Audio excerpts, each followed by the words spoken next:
Number 1 goes down again in 𝗕𝗹𝗹. A top 5 matchup in 𝗕𝗵𝐵 between Shiloh Christian and Trinity goes down to the absolute wire. A game with 3 punt return touchdowns by the same team in the same half. Are you not entertained? Hi again, everyone. Jody Norstedt with Midco Sports here, ready to deliver our game ball and top performers list, but not before I give some shout outs to the things that grabbed my attention on Friday. Why not? My not. The Magi with the statement of the week. They didn't have a single vote in last week's media poll. They were going up against a Mandan team that had just nabbed the top ranking.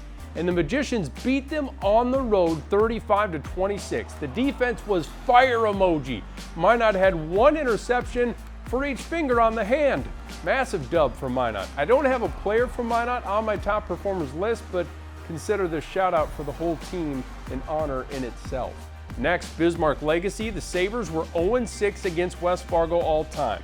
But on Friday, their defense was stingy. Jackson Kellogg, Vegas George and company laying the lumber, and they did just enough in the 7-6 win. A big one. Head coach Chris Clements has some fighters. Keep in mind, Legacy had just beaten Minot the week before, and all of a sudden that win is looking pretty massive too. Some other headlines: Valley City asking what it has to do to grab people's attention. The Highliners are now 3-0 with a combined scoring margin of 133-14. Trinity and Shiloh combined for 84 points in an instant classic, and Cavalier outlasted Nelson County in a back and forth down to the wire contest in 9-man.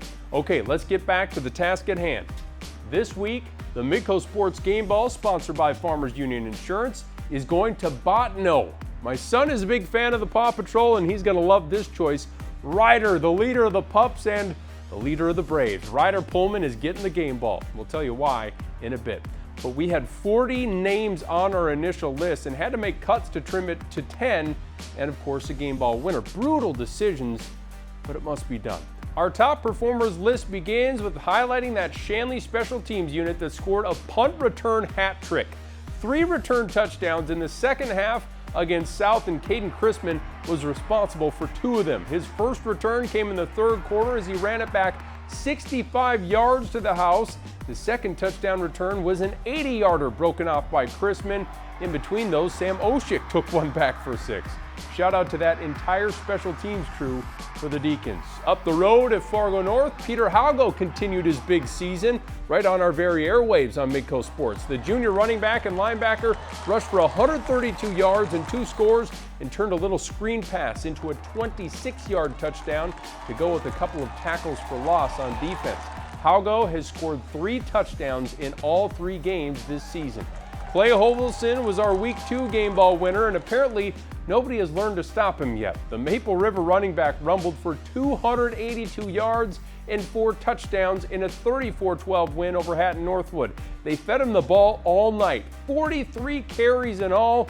He also racked up 11 tackles and a sack on defense. Speaking of defense, Jackson Kellogg has been getting it done all year for Legacy. The senior linebacker made 18 tackles, including a sack in the 7-6 win over West Fargo on Friday.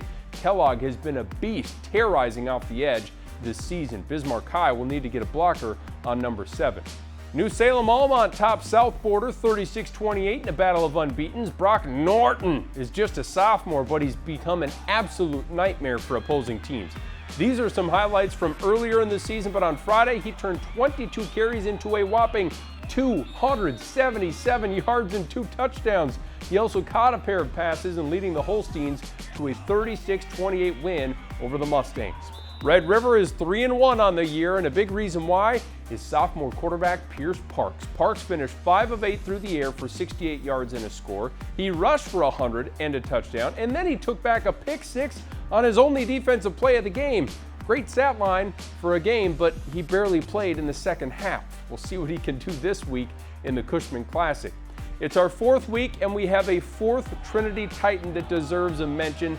This time it's Jake Schob, who hauled in 5 catches for 147 yards and 2 touchdowns in a massive region win over Shiloh Christian 49-35. Schob got it done on special teams too, returning a kick 90 yards to give himself a 3-touchdown night. The Titans are 4-0 and atop Region 4.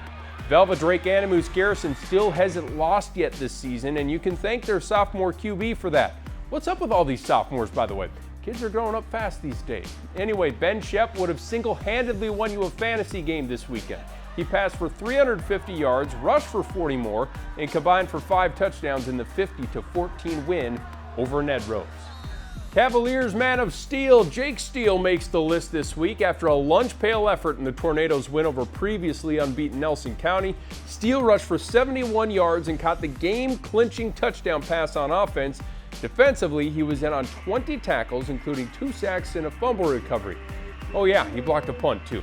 The Tornadoes are in the driver's seat for another region title. The top team in 11A had a bit of a scare on Friday. Jamestown trailed Central 20-7 at one point in the second quarter. Well, then the Blue Jays turned it on in the second half. That's where Jackson Walters caught a couple of touchdown passes, racking up 121 yards on 5 catches. Walters also made some big plays defensively in the win. So those are the top performers, although there could have been about 10 or 20 more. But now it's time to talk about our game ball winner. These Bottineau Braves are no joke, folks. The same program that only won 3 games over 3 seasons from 2018 to 2020 has now won 14 of its last 15. Senior Ryder Pollman is at the heart of it all, and he was sensational in Friday's win over Harvey-Wells County, completing 9 of 13 passes for a whopping 291 yards and 5 touchdowns. Carson Herrera had a couple of those scores. He's a playmaker too. The Braves made the jump from 9-man last year to arguably the toughest region in 11B, and they are 4-0 right now. Congrats, boys. The game ball is heading your way. Well, that's a wrap for this week. Thanks again to everyone who takes the time to submit nominees. Our live game on Midco Sports 2 this week is Davies at West Fargo Friday at 7. And then join us, of course, for Varsity Sports Live at 10:30. See ya.